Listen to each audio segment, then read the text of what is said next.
benetan, embajada. Embajada?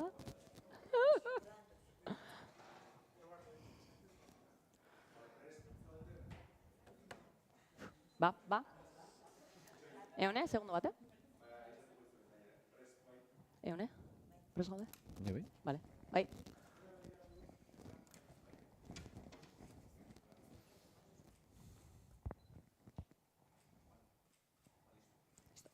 Kaixo, egun on danoi, eskerrik asko etortzeagatikan. Gipuzkoako ene sindikatutik antolatu dugu prentsaurreko hau, txekor haragiaren gizenketaren inguruan dagoen egoera larria salatzeko. Lehenik eta baina aurkeztuko gea, Garikoitz Nazabaleneko lehendakaria, eta ni Aroa Irure eneko koordinatzailea naiz. Txal haragi ekoizlea da Garikoitz. Jarraian, prestatu dugun idatzi irakurriko dugu, lehenik eta baina euskeraz, gero erderaz, eta edozein galdera ondoren iteko aukera aukiko dezue, bale? Euskeraz hasiko gea. Txalak izentzen ari diren baserritarrak esplotatuak izaten ari dira. Osasuna, kalitatea, zaporea, animalien ongizatea, ingurumenaren zaintza, suteak ekiditen laguntzea, denak bermatzen dizkigu bertan ekoizten dugun txal haragiak. Urteetan zehar egin den lanak eta ezbaian jarri gabe egindako kalitatearen aldeko autuak, errekonozimendu soziala eman dio euskal txal haragiari. Baita balio erantsia ere. Baina iristen alda behar den lekura balio erantzi hori, haragia ekoizteko behien sektorea oso urte goraberatsuak igaroten ari da. Lehorteak, Ukrainiako gerrak edo COVID-aren krisiek eraginda, intsumoen egoera bizi izan genuen. Ekoizpen kostuak izugarri igoaraziz berekin. Eta beti, arazo berdinarekin aurkitzen gara. Kostuen gehikuntza ez da berdin iristen ekoizleek jaso beharreko prezioen igoerara. Azken 2 urte hauetan, egoera are gehiago gordintzen ari da ordea, txal haragia ekoizten duen baserritarrarentzat. Argi izan behar dugu, zikloa behiekin hasten dela. Gure behiak dira, gure larre eta mendiak, berde eta garbi mantentzen laguntzen dutenak. Eta suhiltzaileen lan hau egitearekin batera, ondoren gizenduko diren txalak ekoiztuko dituztenak. Europa osoan zehar, behi kopurua jaisten ari da. Aipatu diren gertarez gain, animaliek jasan dituzten EH moduko gaitzek, edota martxan ditugun politikek baserritarrak gogaitu eta aktibitatea uztea besterik ez dute bultzatzen. Eta bestetik, gizentzera pasako diren txalen atzerri eskaria, edota jada gizendutakoena, igotzen joan da etengabe azken 2 urte hauetan. Beraz, eskaintza gutxiago eta eskari handiagoaren ondorio garbia da, txal haragi gabe geratzen ari gara. Ia 4 hamarkada badira, haragitarako animalien prezioak ia izozturik egon direnak. Kontsumitzailea, haragia, geroz eta gehiago ordaintzen aritu bada ere. Gaur bizi dugun egoerak, gizentzeko txalen prezioa izugarri igoarazi du. Eta katean parte hartzen duten denak asko tentsionatu arren, erabat beharrezkoa zen igoera bat da. Ez baita ahaztu behar, txal pasteroek, 5-7 hilabete arteko txalek, egin behar dutela bideragarri haragitarako behien lan egiten duen baserri bat. Eta 40 urtean, prezio berean txalak saltzea hondamendi bat izan dela. Zikloa ixteko ordea, txal horiek gizendu egin behar dira, gero kontsumitu ahal izateko. Eta hor apurtzen da katea. Txal pasteroak balio duen prezioari gizentzeak sortzen dituen gastuak, arriskuak, eta lanak erazten badiogu, zorrak egingo dituela txal bakoitza ekoizten duen baserritarrak. Ez bazaio, gizendutako animaliari dagokion prezioa modu berean igotzen. Katea hausten ari da. Txal mordo bat Euskal Herritik kanpora daramatzate.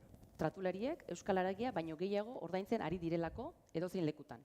Kalitatezko ekoizpen sistematik kanpo, esportaziorako helburuarekin, edo estatuan beste nonbaiten saltzeko, berdin dio. Nola gizenduko du txal baserritar batek? Dirua galtzen badu, pasteroa salduta baino. Euskal okela, bertako haragia izatea nahi badugu, gizentzen duen baserritarrari dagokion balioa ordaindu behar zaio. Pasteroak duen kostua, gizentzeko jango dituen zereal, belar eta bazkak, eta noski, bere lana ordainduko diona. Eta ordaindu behar zaio diogu, zoritxarrez, baserritarrek beraiek prezioa zein izan behar duen zehazteko behar adina botere ez duelako. Gaur, gizendutako txal bat, 8 euro kanal kiloa baino gutxiago ordaintzen zaion baserritarra esplotatua izaten ari da. 400 kiloko txalik merkeenek salneurri hori behar dute, eta hortik gora txal txikiagoak eta urrixak. Garbi izan behar dute, erosia behar duten salmenta kate, bitartekari, kooperatiba edo harakinek. Bideo honetan lan egin nahi duena jar dadila Gipuzkoako Enerekin harremanetan. Hain harro gauden kalitatezko produktua, garantiaz ziurtapena duena, hormonarik eta AdBlue gabe gizendutakoak promozio kanpainekin babestuta. Edozein modutara ekoiztutako haragi generikoa baino merkeagoa ordainduta, ez dugu ez ekoizpenik eta are gutxiago baserritarrik izango. Bale, hau izan da euskerazkoa. Garikoitzek. Behar dezu erderaz ite? Alperrik ez ite. Los baserritarras que están engordando terneros están siendo explotados. La salud, la calidad, el sabor, el bienestar de los animales, el cuidado del entorno, ayudar a evitar incendios, todo nos lo garantiza la carne de ternera que producimos. El trabajo realizado a lo largo de los años y su apuesta por la calidad ha supuesto un reconocimiento social a la carne de ternera vasca y también el valor añadido. Pero llega a donde hace falta ese valor añadido. El sector de vacuno de carne está atravesando unos años llenos de altibajos, provocados por la sequía, la guerra de Ucrania, la crisis del COVID-19. Vivimos un aumento de los insumos, haciendo que los costes de producción subieran drásticamente con ellos. Y siempre nos encontramos con el mismo problema. El incremento de costes no llega igual a la subida de precios que deben percibir los productores. En estos 2 últimos años, la situación se está agravando aún más para los baserritarras productores de carne de ternera. Tenemos que tener claro que el ciclo empieza con las vacas. Son nuestras vacas las que contribuyen a mantener verdes y limpios nuestros pastos y montes, y las que, con la realización de este trabajo de bombero, producirán terneros que después se engordarán. A lo largo de toda Europa, el número de vacas está disminuyendo. Además de los sucesos mencionados, las enfermedades como la EHE que han padecido los animales o las políticas que tenemos en marcha no hacen sino ahogar a los baserritarras y animarles a dejar la actividad. Y por otro lado, la demanda exterior de terneros que pasarán a engordar o terneros que ya están engordados ha ido subiendo ininterrumpidamente en estos 2 últimos años. Así que la consecuencia de menos oferta y más demanda es nítida. Nos estamos quedando sin carne de ternera. Son casi 4 décadas en las que los precios de los animales cárnicos han estado prácticamente congelados, a pesar de que el consumidor ha estado pagando cada vez más la carne.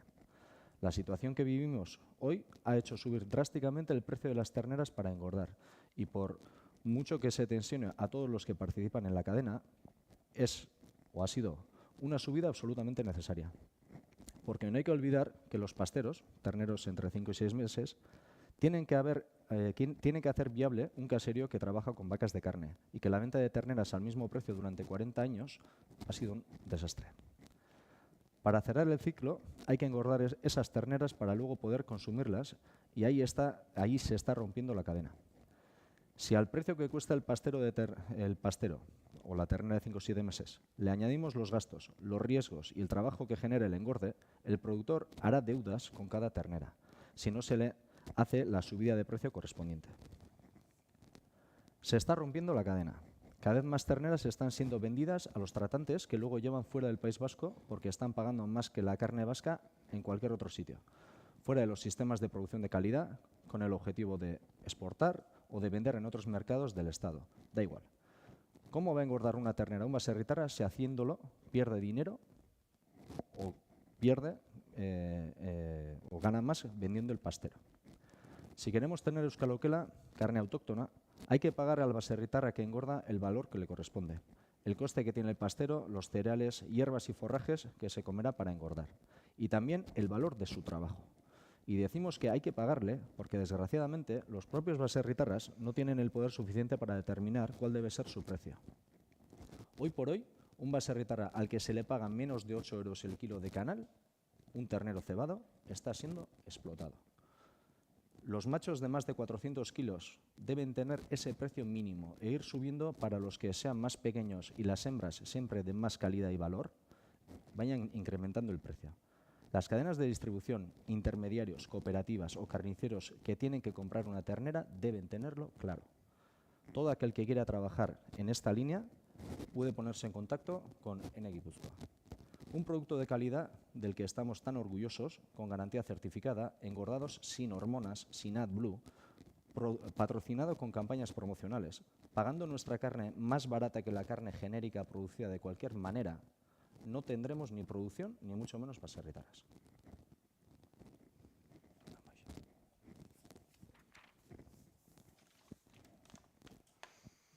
Nebe juzuek galderako euzin zabaldin badau. Oda nahi kiarri ondo esplikatu badau.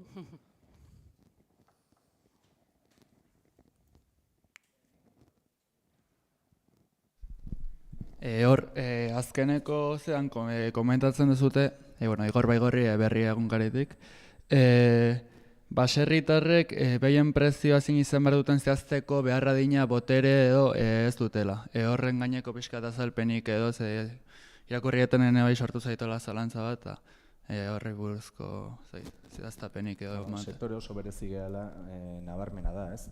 Eta haragitago behien kasu noendik gehiago gaina, dauken izaeragatik, askotan oso atomizatu, jende desinformatu eta bar, edota ekoizpen mistoak, azken baten, kanpo lanakin batea, konbaginatzen dana, ematen dana, etxeko aktibidadea, jubilatuk eta bar.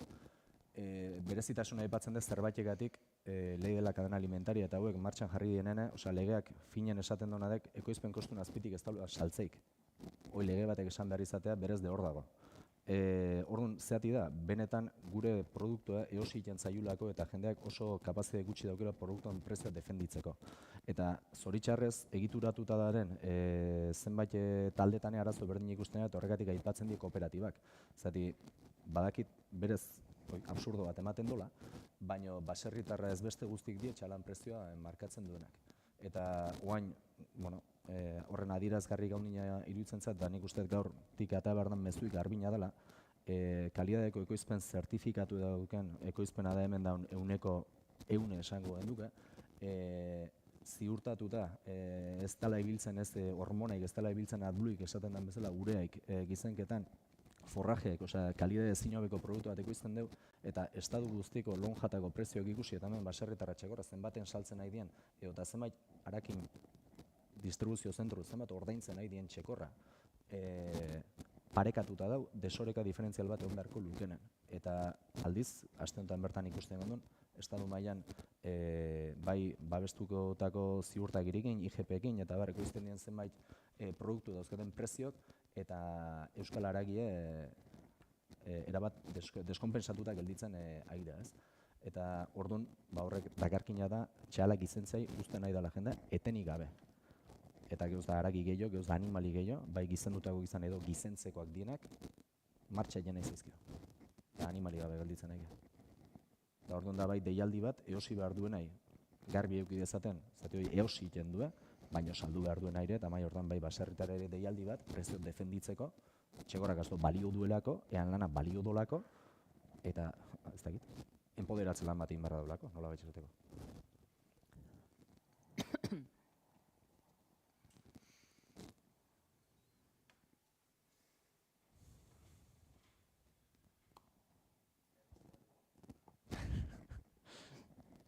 Gaz pixka jartzeko asunto, izan bestela.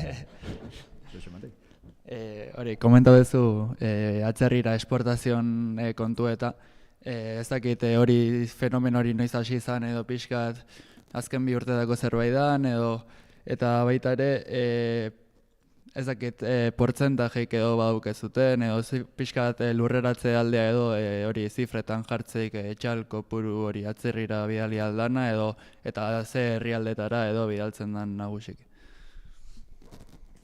Esportazioa ez teko ingoa. Kontu da, gu hemen isla txiki bat gala ez, baina Estatu Espainola haragi esportadorea beti izan da. Eta baita ere Estatuko merkatuk oso kondizionatuk izan die beti esportazio horrekiko. Batipat animali gizenak izan die, jabin gizendutakoak, batipat Ebroko herribera izan da hortan nabarmena, eta beste leku batzutatik, barkun kargatu eta eamate batipat Afrikako zenbait herrialdeta. Baina horra aipatzen zen atestu, ez? Pasatzen ez eguna da Europa guztin behiek gutxitzen nahi dira. Animaliko buru gesten nahi da, orokorren, zenso ganadero esaten dana, behiek ez baldin badau txekorrik ez dau. Eta azken urtetan, mundu mailako fluktuazioak izugarrik die, 1% muitzen baldin bada mundu mailako poblazio bat, zifrak bildurgarrik die, utxe ematen do, 1% batek, eta horrek ekarri dona da ordea, azkenen asko oferta gutxi goiota, asko txal gutxi goiota Europa guztin. Eta aldiz, esportazio demanda hoi ioina. Eta barne konsumok mantendu. Osea, goiti beraz igozten haragin barne konsumo batzu mantentzen hasi dira. Eta orduan, oferta falta izugarri bat.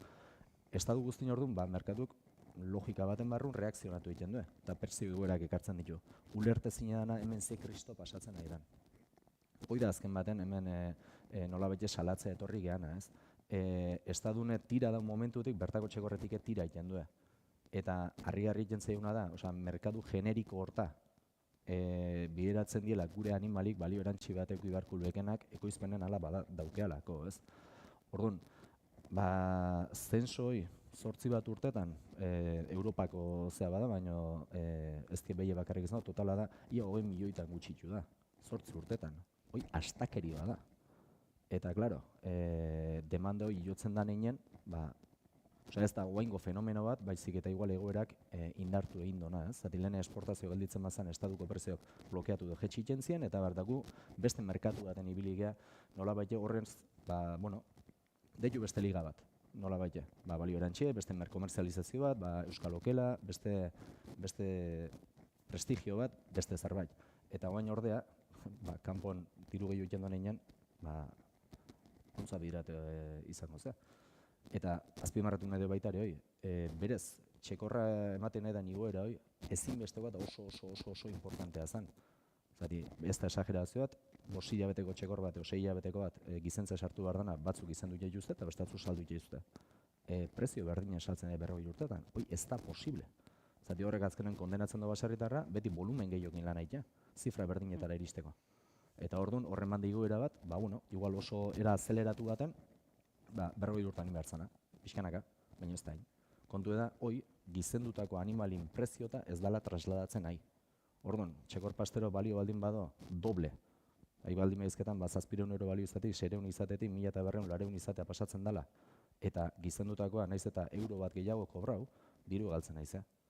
Eta harrituta ikusten nahi gana da, linealetan dauzken prezio garagik bildurgarrik diela.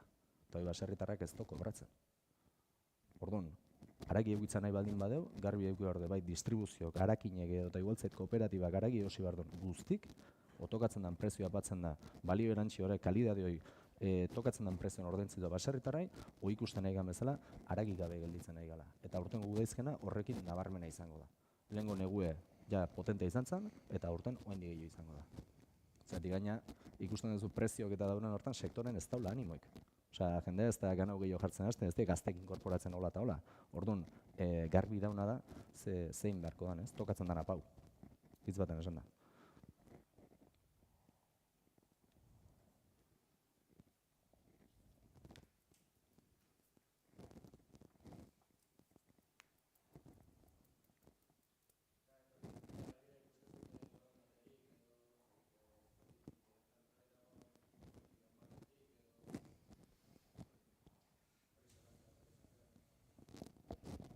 Aurra ere demora eukei hau, ez da kemen bukau eta, hoi seguro. Baina, garbi daun, merkadu, eske, egora honetan, no espikatzen naizen, eta frenaz pasau, berez, egora oso positiboa beharko lik, garagi ekoizle guztintzako. Eskari gehiago zeok, oferta gutxi zeok, prezio gehiotzen nahi dituk, marko dendukek, pozik eta alai eta zea, ez? Eta hoi da hemen azken baten soluzionatu beharreko zerbait. Orduan, da nik uste bi hanka egongo dila hemen, eta aurra behidare oso garbi dauk ja erantzule batzuk seinalatzen hasiko gehala, hemen pasatzen nahi dien zenbait gauzakin, gaur ez da dana bukauko baina alde batetik lan konstante bat iten nahi batipat distribuzio katek daukan papelakin, harakinak eta atomizatu godia, eta orduan ez dago interlokuzioain erres bat, nola bilesateko, individuok dielako askotan, baino beti eta konstantzi guztia egia mai gainen jartzen egoera honen berri eta eman beharreko urratsak, bakoitza bere pelikula kontatzizu, ez daula reperkutitzeik, preziok, ez dakiz zer, baina ikusten nahi gana da, osea, estadune txalaragie euro batillo baldin bada, bertan zeuze egin beharko dezu, ez? Eta bestalde batetik, merkadu regulazio bat ez dau, egoera honetan esaten nuen ez duke beharko, zati berez oso kontestu favorabla izan beharko luke, baina zoritxarrez ikusten ega administrazioa bestalde behiratzen nahi dela. Eta hori ja, horre, denbora asko da makiute honekin lanen, interbenitzeko eskatuz, eta guaingoz bintzat ez dugu ikusten pauso bintzat praktikoa hundik ematen nahi dienik. Hori urrungon konkretatuko dugu gehiago. Nik uste eta aukera badaula, garbi dautzatik merkatu ikusten du. Azken baten merke eta peseten honak dien nolabait linealetan igueroek ematen nahi die, reperkutitzen nahi die, orduan ez esateko beste batzuk ezin duenik. Osea, ez zaio sinisgarri egiten, eta iruditzen zaio azkenen dana luza eta luza eta luza, baserritarrak diru galtzak kondenatu araziz. Hoi onarte zine da. Zatik beti berdine pasatzen da. Itzein egin behar deu, negozio egin behar deu, ikusiko deu, hemendik ez da izen batea egongo gea, eta bitarte hortan ez baina segitxekora jartzen. Ja. Eta beti esaten zaiena ez da aztu behar, pertsona batzun, langile batzun, osea, familie batzun, poltsikutatik eta nominatatik atatzen dela diru galera hoi. Hoi ez dago nartzi. Horregatik da, deialdi zuzen mori, Josi Bardonak garbi bezala pauin barokela bestela, garbi hoki gabe geldituko gala.